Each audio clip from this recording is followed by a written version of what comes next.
Gagawa tayo ng no-bake Oreo cream cake. Yes, another cream cake recipe para sa mga negosyante or sa mga first time na gumawa ng dessert or sa mga gusto lang gumawa or gustong sumubok ng mga bagong dessert. Napaka-friendly kasi or napakadali lang ng ating cream cake recipe. Pwede kasi ito sa first timer or bihasa na sa kusina. Para sa cake base natin, syempre ang gagamitin ko ay ang ating moist chocolate cake.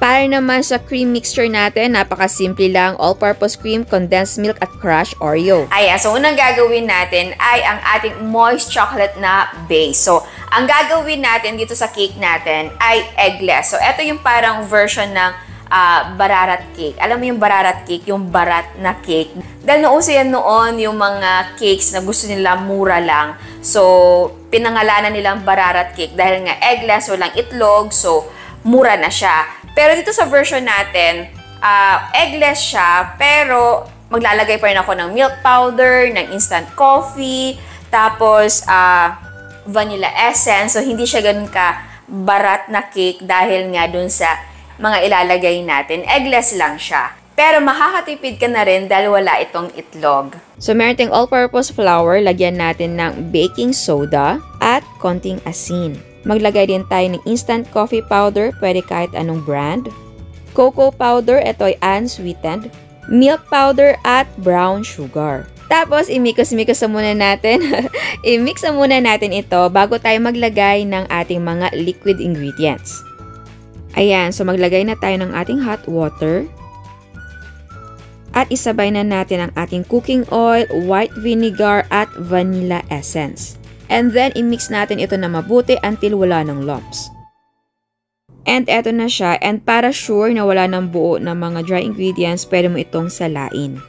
Okay, para sa molde or lulutuan natin at magiging packaging na din natin, etong ating microwavable na container. So, kung napapansin nyo, yung ginagawa nating cake ay same or pareho lang yung concept. Meron tayong cake base, tapos meron tayong cream topping. Pero trust me, kahit pare-pareho yung concept natin, magkaiba pa rin yung lasa dahil sa inilalagay natin na mga flavors. Dahil diba yung una natin ay coffee flavor, tapos sumunod yung ube de leche, ngayon naman ay Oreo. Nako, yung coffee natin at ube natin na flavor ay malinamnam talaga. And sure ako, itong Oreo cake natin, masarap din. Ayan, so i-divide natin ang ating cake batter into 5 to 6 equal parts. Sa pag-divide ng ating batter ay depende yan sa kapal or nipis na gusto mo sa ating cake base. Ito kasing ginagawa natin, mas makapal yung cream kesa cake base. And then ilipat natin sa ating steam basket. Dahil yes, sa steam natin siya lulutuin dahil ito ay no bake.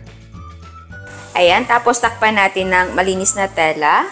At itakip natin itong takip dito.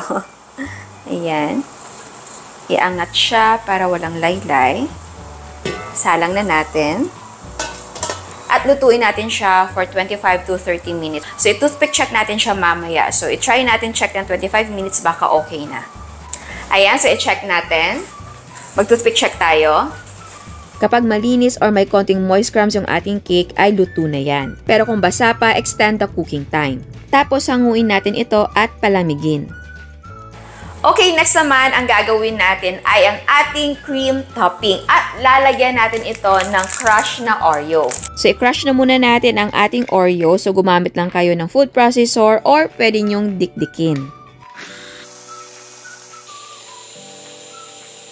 And ayan, eto na siya. So, itabi na muna natin ito at gawin natin ang ating cream. Okay, so meron tayo ditong gelatin. Ito ay clear and unflavored. I-soak natin ito sa room temperature na water. Again, siguraduhin na lahat ng grano ng ating gelatin ay basa. Set aside na muna natin ito para mag-bloom. Ito naman ang ating all-purpose cream. Ito ay chilled overnight. I-whip natin ito until mag-double ang kanyang size.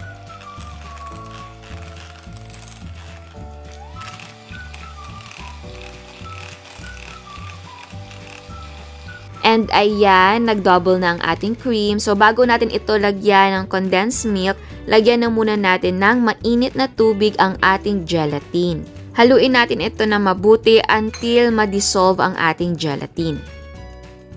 Kapag natunaw na, iset aside na muna natin para lumamig. So ngayon ay ilagay na natin ang ating condensed milk. Again, ang condensed milk ay chilled overnight din. And then, i-mix natin ito ng mabuti.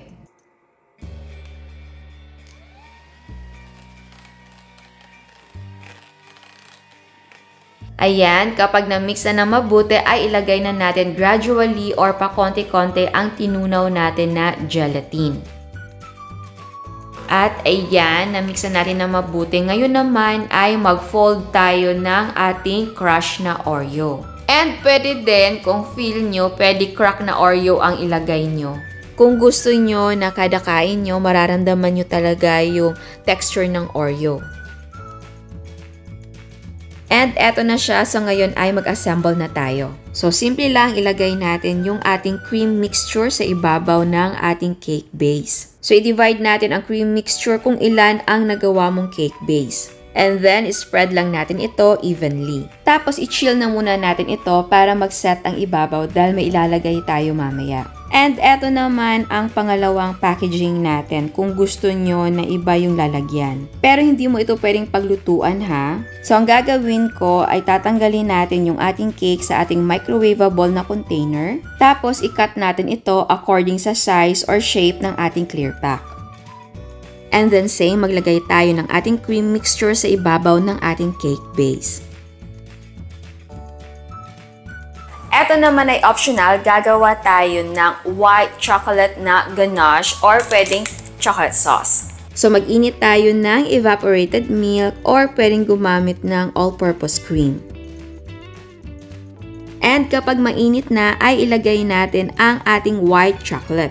Tapos ay i-mix natin ito na mabuti para matunaw yung ating tsokolate. Ang gagawin ko na version nito ay super runny. Para pag-dig or pag-cut mo ng ating cake ay parang nag-drip yung ating tsokolate. Pero kung hindi nyo trip yon at gusto nyo ng malapot ay pwedeng dagdagan ang tsokolate or bawasan ang ating evaporated milk. So palamigin lang natin ito. At kapag malamig na ay ilagay na natin sa ibabaw ng ating cream. And huwag masyadong puno, yung tama lang at ikalat natin yan. Ayan, so ngayon ay maglagay tayo ng topping. So nag-crack ako dito ng ating Oreo. Ayan. So kung gusto nyo na crush naman yung ilagay, pwede din. Ito naman ay optional pero syempre attractive kung meron. So i-close natin ito at i-chill natin overnight. And eto naman yung sinasabi ko sa inyo, kung gusto nyo ng crush na Oreo ang ilagay ay pwede. At ayan, eto na ang ating no-bake na Oreo creamy cake. At sa kasamaang palad, nakalimutan ko atang i-on yung ating mic. So wala siyang audio.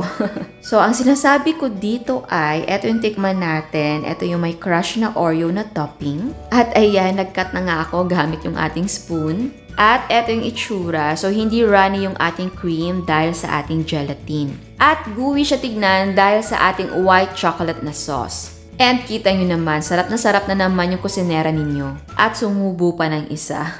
Diyos ko, ang laki na talaga ng pisngi ko. So ayan, okay, alam nyo naman na ang moist chocolate cake natin ay no joke, moist talaga at malinamnam.